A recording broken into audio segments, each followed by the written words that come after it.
limitarse al pueblo judío, es al contrario universal, y el extranjero saca beneficio de ella, sino que son la esencia misma de la comunión vital con Dios, porque Yahvé es el que quiere al pobre. La iniquidad, entendida como la exclusión del pobre de la comunidad de vida, significa ruptura de la alianza y exclusión de toda vida con Dios.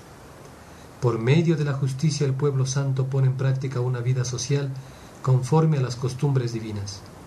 El pecado por excelencia es quebrantar ese punto de alianza y de la comunión con Yahvé, el Dios uno, el Dios de la justicia y de la ternura. La justicia que predican los profetas no es únicamente la del intercambio, sino la del don.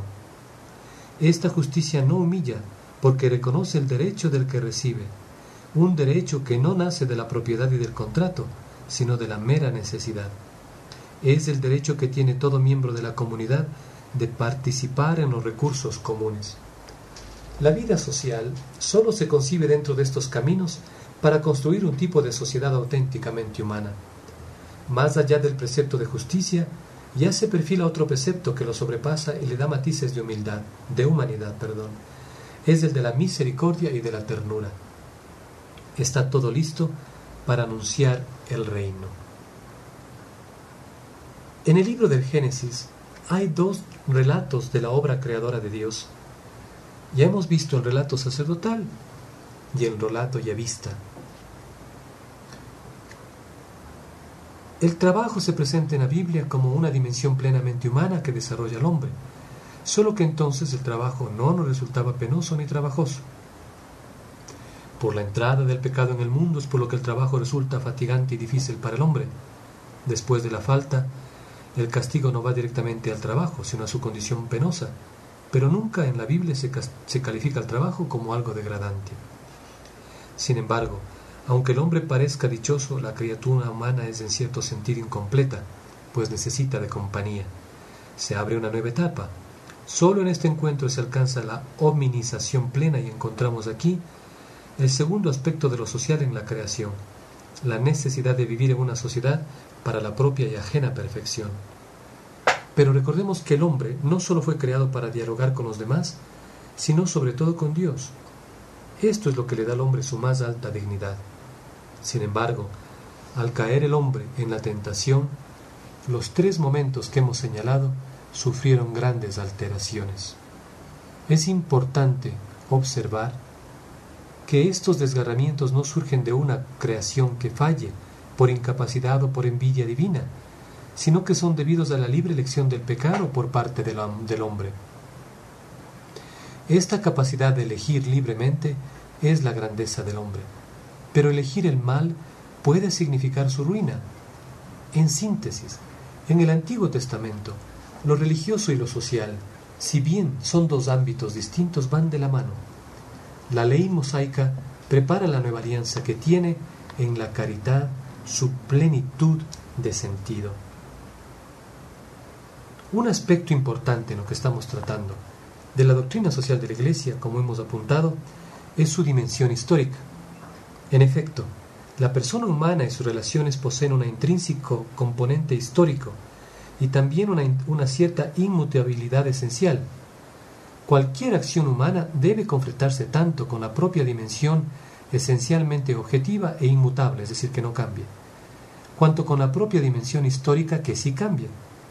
En relación a nuestro tema, además de la dimensión histórica del hombre, conviene subrayar la intrínseca mutabilidad de las condiciones de las comunidades humanas, cuya naturaleza es más mutable, más histórica que la naturaleza de las personas.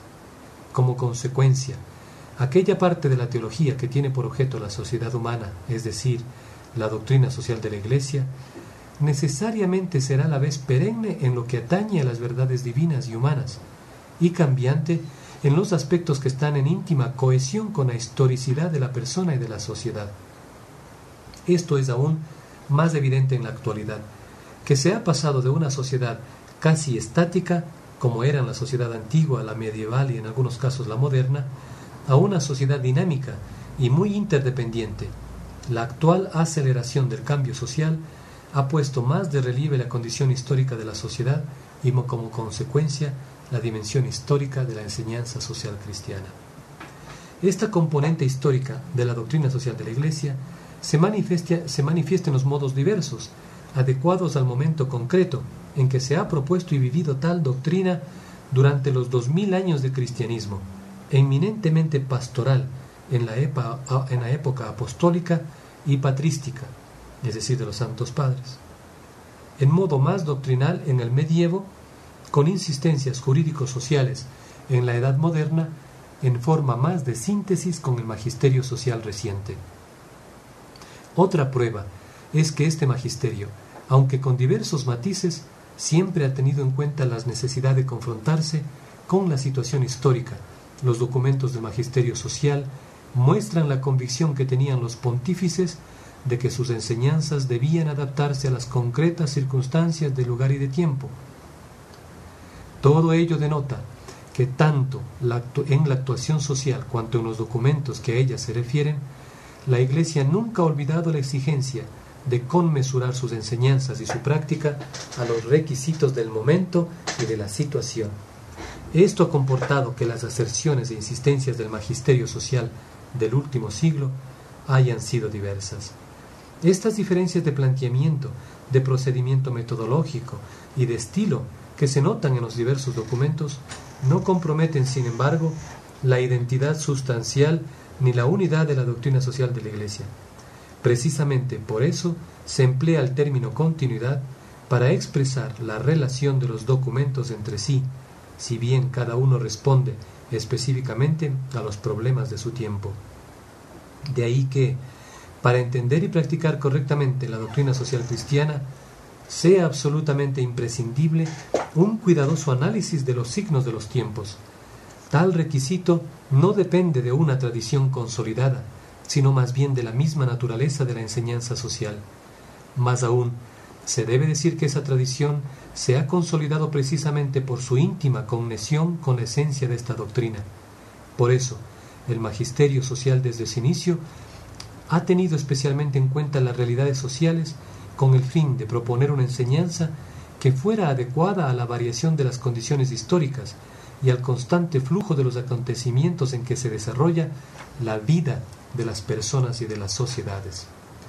Conviene, por otra parte, recordar que los signos de los tiempos no pueden considerarse como la revelación y la razón humana, una fuente de la enseñanza social cristiana. La praxis histórico-social de los cristianos no es, sin más, una tercera fuente de esta doctrina, ni menos todavía una fuente primaria que regule a las otras dos. Es la práctica misma, para ser correcta, la que debe ser iluminada por la luz natural de la razón y por la luz sobrenatural de la fe. A su vez, la unidad estructural que componen ambas luces se corresponde con la unidad del objeto propio de la doctrina social de la Iglesia, el hombre, en la integridad concreta de su ser, temporal y espiritual, histórico y eterno, personal y social. Se trata, por tanto, de una enseñanza orientada a la praxis que, partiendo de la fe y de la tradición cristiana y con el ejercicio de la razón natural, ilumina las situaciones concretas de la sociedad y tiende a que ésta se organice de acuerdo con la voluntad divina. En esta tercera unidad vamos a continuar analizando el pontificado de Juan XXIII y el Concilio Vaticano II, la Iglesia al servicio del mundo. Desde el punto de vista de la elaboración de la doctrina social de la Iglesia, este aporte del período que estamos estudiando, que es la reconciliación progresiva de la Iglesia en el mundo moderno, podemos resumirlo en los siguientes puntos. A. El trabajo humano no es una mercancía. La determinación del salario no puede entregarse a las solas leyes del mercado. C. Existe una justicia anterior y superior a la mera justicia conmutativa y legal, cuyas normas fundamentales están inscritas en la conciencia de cada ser racional. D. El sistema capitalista maltrata al trabajo humano y, aunque no se pretende destruirlo, hay que introducir en él profundas reformas, ya que en sí el capitalismo no es condenable, sino el calamitoso sistema financiero que lo acompaña. E. La solución socialista, que pretende suprimir la propiedad privada y que fomenta el odio de clases, atenta contra el derecho natural de propiedad y rompe el espíritu de fraternidad